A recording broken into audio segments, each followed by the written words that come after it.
اللہ صلی اللہ تعالی علیہ وسلم حدیث پاک اور سائنس دانوں کے تجربہ کے مطابق مسواک کے بے شمار فائدے۔ علامہ شامی علیہ الرحمہ نے مسواک کے بارے میں تحریر فرمایا ہے کہ مسواک کرنے والے کے لیے بہت سارے فائدے ہیں۔ سرکار دو عالم صلی اللہ علیہ وسلم کا فرمان عالی شان جو کل آپ نے سماعت فرمایا کہ سرکار فرماتے ہیں کہ مسواک سے منہ بھی صاف ہوتا ہے اور مسواک کرنے والے سے اللہ تعالیٰ بھی راضی ہوتا ہے۔ تو ہمارا اور آپ کا تو سب سے پہلا جو مقصد ہونا چاہیے وہ یہ ہونا چاہیے کہ اللہ تعالیٰ راضی ہو جائے، کیونکہ اللہ کی رضامندی دنیا میں بھی کامیاب، آخرت میں بھی کامیاب، جسمانی اعتبار سے بھی کامیاب، روحانی اعتبار سے بھی کامیاب۔ تو ہماری اور آپ کی مسواک کرنے میں سب سے پہلے نیت یہ ہو کہ اللہ تعالیٰ راضی ہو جائے اور سرکار کی سنت ادا ہو۔ کوئی بھی عمل جو کر رہے ہم اس میں سرکار کی سنت کا جب مسئلہ آ جائے تو آپ اسی نیت سے کریں، اس کے فائدے تو ہے ہی، آپ اگر غور کریں کہ نہ کریں، جو اس کے فائدے وہ تو آپ کو ملنے ہی ملنے۔ اور سرکار کی سنتوں کا تو جہاں تک معاملہ ہے وہ ایسا ہے کہ آپ صرف اس نیت سے اگر وہ کام کرتے ہیں کہ سرکار کی سنت ہے تو اس کے جو فائدے وہ بھلے آپ کو پتہ نہیں ہے، لیکن اللہ تعالیٰ اپنے حبیب کے عمل کی برکت کے صدقے میں فائدے عطا کر دیتا ہے۔ فائدے تو ہر عمل میں، دیکھیے سرکار علیہ السلام نے فرمایا کہ کھانا بیٹھ کر کے کھاؤ۔ جب سائنس دا لوگوں نے اس کی تحقیق کی کہ بھئی اسلام کے اندر اتنی اس پر زیادہ وزن کیوں دیا گیا، تو اس کے بہت سارے فائدے ہیں۔ بہت سارے جو حکیم تھے اور میڈیکل لائن والے تھے، انہوں نے جب اس پر ریسرچ کیا تو انہوں نے سب سے پہلی جو وجہ بتائی وہ یہ بتائی کہ جب آدمی کھانا کھڑے ہو کر کے کھاتا ہے تو وہ پہنچتا تو معدہ میں ہی ہے، جیسے بیٹھ کر کے آپ جو کھانا کھاتے اس وقت کھانا جہاں پہنچتا ہے وہ کھڑے ہونے کی بھی سچویشن میں پہنچتا ہے، لیکن اس کے اثرات جو ہوتے ہیں، اس کے اثرات جو باڈی کے اندر جو پاور انرجی پیدا کرنے چاہیے وہ کھڑے ہو کر کے کھانے سے وہ پاور ختم ہو جاتا ہے۔ آپ کا پیٹ بھرے گا، بھوک ختم ہو جائے گی، وہ ہو جائے گا، لیکن اس کے اثرات، اس کے مؤثر جو کیٹانو ہوتے جو ہماری باڈی کے اندر انرجی پیدا کرتے، طاقت، کیونکہ کوئی بھی کھانا کھاتے ہم لقمہ کھاتے ہیں تو وہ بلڈ بنتا ہے، بلڈ بننے کے بعد ہماری باڈی میں گھومتا ہے، یہ چیزیں سب ہوتی ہے، لیکن اس کے اندر جو اصل جو مادہ ہوتا ہے کہ آدمی کے اندر انرجی پیدا کرنا، کمزوری کو دور کرنا اور کھانے کے اور دیگر جو جسمانی فائدے وہ اس سے ختم ہو جاتے ہیں آدمی جب کھڑے کھڑے کھاتا ہے۔ ایسے ہی پانی پینے کو سرکار علیہ السلام نے فرمایا کہ بیٹھ کر کے آپ پانی پیو، 3 سانس میں پیو، گلاس منہ سے ہٹا کر کے پیو، اس کی بھی بہت ساری حکمت ہے۔ سرکار کی سنت تو ہے لیکن اس کے طبی اور جسمانی فائدے بھی بہت ہیں۔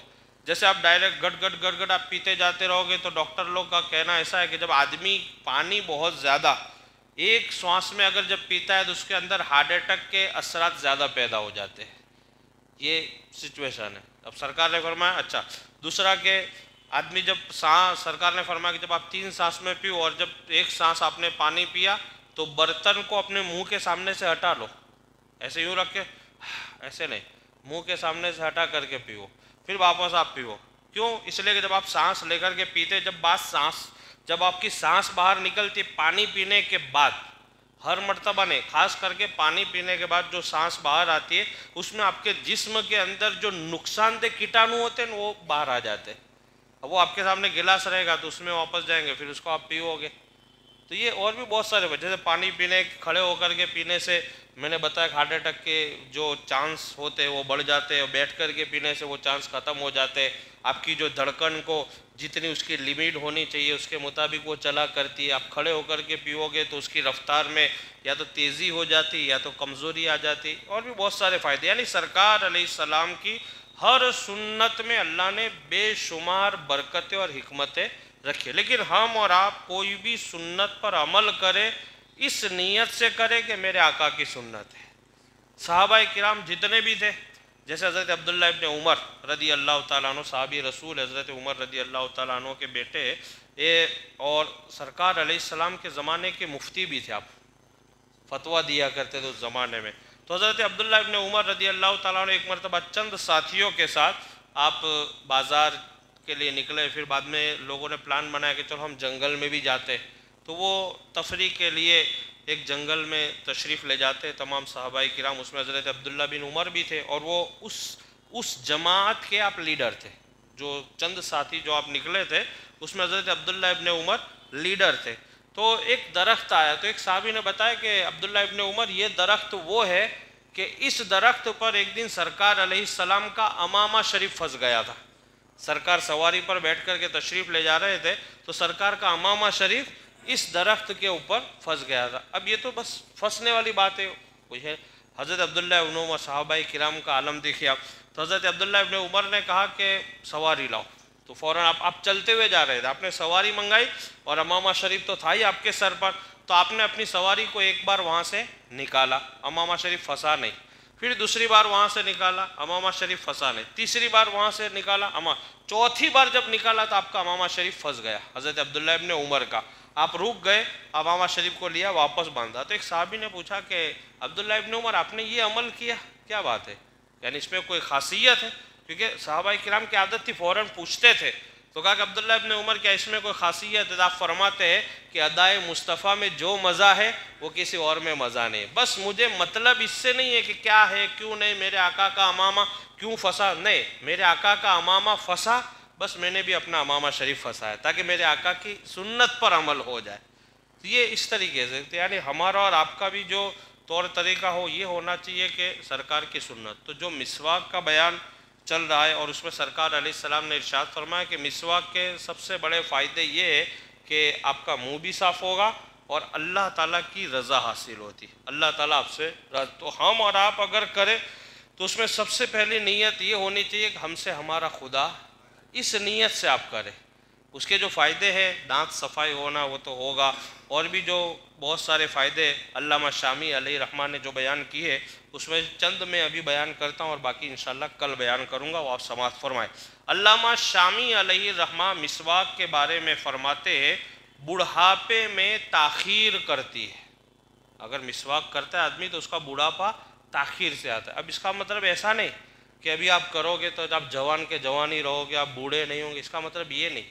مطلب اس کا یہ ہے کہ بڑھاپے میں جو آدمی کو تکلیفیں ہوتی، اعصاب کی کمزوری، پٹھوں کی کمزوری، کمر کی کمزوری، بدن کا درد اور اٹھنے بیٹھنے میں جو دقتیں آتی ایک عمر میں، وہ مسواک کرنے سے بڑھاپے کی جو کمزوریاں ہیں وہ محسوس نہیں ہوتی. بڑھاپا تو آنا ہی آنا ہے لیکن وہ بڑھاپے کی جو کمزوریاں ہیں وہ مسواک کی برکت سے نہیں ہوتی ہے.